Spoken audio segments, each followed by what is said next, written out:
Bonjour à tous et bienvenue sur Bismart. C'est une nouvelle semaine qui commence, c'est un nouveau numéro de Smart Tech. Voici le best-of. Qu'appelle-t-on déjà un hacker éthique ?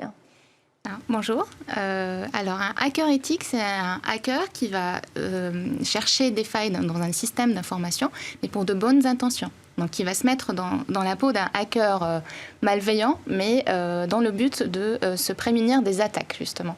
Et en quoi consiste la certification d'hacker éthique ? Qu'est-ce qu'elle veut dire, cette formation ? On apprend aux gens à pirater des systèmes d'information ? Alors, on apprend aux gens à trouver des failles. Donc, on apprend aux gens les principales menaces qu'on a dans les systèmes d'information, mais aussi les contre-mesures à mettre en place, justement, pour éviter de se faire attaquer. Qu'est-ce qu'est Wikipédia et qu'est-ce que n'est pas Wikipédia ? Peut-être c'est encore plus intéressant. Question. Parce que souvent, on dit, alors oui, c'est dans Wikipédia, mais alors est-ce que c'est une source fiable ? Alors c'est quoi Wikipédia ? En fait, si vous demandez à beaucoup de Wikipédiens et de contributeurs s'ils estiment que Wikipédia est une source, beaucoup vont vous dire non. En fait, Wikipédia collecte des informations, les agence, les réarrange pour les montrer au public. Mais Wikipédia ne va pas faire de la recherche. Wikipédia ne fait pas de l'actualité. Alors, des fois, en fait, les contributeurs ne sont pas des encyclopédistes. Et ils se considèrent tous un peu encyclopédistes, mais ensemble. C'est le groupe qui fait l'encyclopédie. Voilà, c'est pas chaque individu individuellement dans son activité par rapport à l'encyclopédie. Donc, effectivement, on ne doit pas trouver sur Wikipédia, normalement, si j'ai fait une expérience dans mon jardin qui a bien fonctionné et que je voudrais la publier, ça n'a pas sa place sur Wikipédia. Donc, il y a des critères de notoriété pour avoir un article sur Wikipédia. Donc la communauté essaie de fixer comme ça ses propres règles, parce que l'encyclopédie s'autogère. Il y a des règles. Donc c'est plutôt une collecte, plutôt qu'une source, c'est une collecte de sources d'informations. Ouais. C'est pas non plus un outil de communication. Vous avez dit, c'est pas un blog. Tout à fait, c'est pas un blog. Ouais. Comment on travaille cette responsabilité juridique ? Alors la responsabilité, c'est ce qu'on disait tout à l'heure. Wikimedia, par la plateforme Wikipédia, n'est qu'un hébergeur de contenu tiers. Elle a été considérée comme telle. Donc la notion d'hébergeur est apparue assez tôt en droit français, puisque c'est la loi du 21 juin 2004. Et les hébergeurs ne sont pas responsables des contenus qui sont publiés par des tiers. Pourquoi ? Parce que, et on le voit pour des médias comme Wikipédia, il n'y a pas la possibilité de contrôler une masse de contenus comme celle-là. Et le choix a été fait de ne pas donner de responsabilité en première intention aux hébergeurs.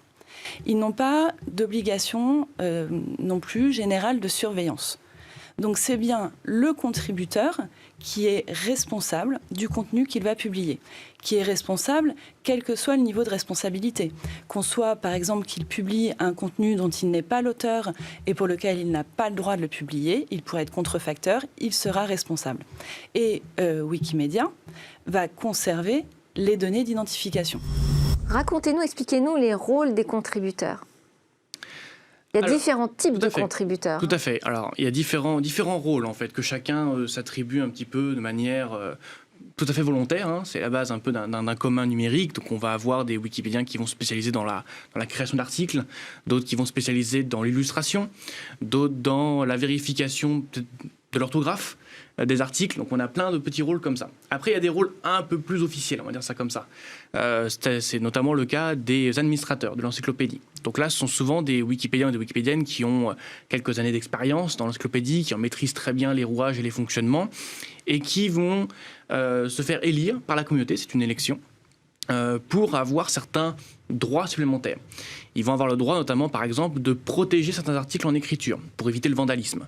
Par exemple, l'article de Wikipédia d'Emmanuel Macron est extrêmement protégé et donc, justement, contrairement à d'autres articles, n'importe qui ne peut pas modifier l'article Wikipédia. Et il est protégé non pas parce que le président de la République vous l'a demandé. Pas du tout. Il est protégé parce que ça fait partie des fiches qui sont très fortement attaquées. Voilà, ouais. Régulièrement vandalisées. Beaucoup de gens viennent mettre dessus des attaques parce qu'ils sont contre la politique du gouvernement, par exemple. Mais en fait, voilà, cet article-là, du coup, est beaucoup protégé.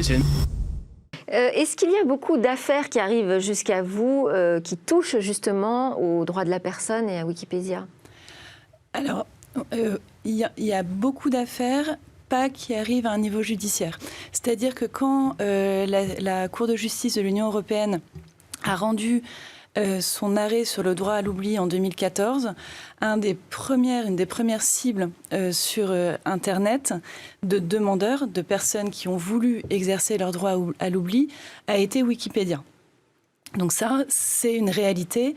Et Wikipédia, cette plateforme, effectivement, parce qu'elle contient un certain nombre de données à caractère personnel, entraîne des demandes de personnes concernées. Alors, des affaires qui vont au judiciaire, moi, j'en connais pas beaucoup. Parce que c'est effectivement, je pense que les règles de la communauté et la modération qui peut se faire a posteriori en cas de difficulté est quelque chose aujourd'hui qui marche assez bien. Et aussi peut-être parce qu'il y a une complexité dans la démarche et une hésitation, parce que finalement on se dit, bon, si je me mets toute la communauté des Wikipédiens à dos, c'est pas forcément la bonne idée.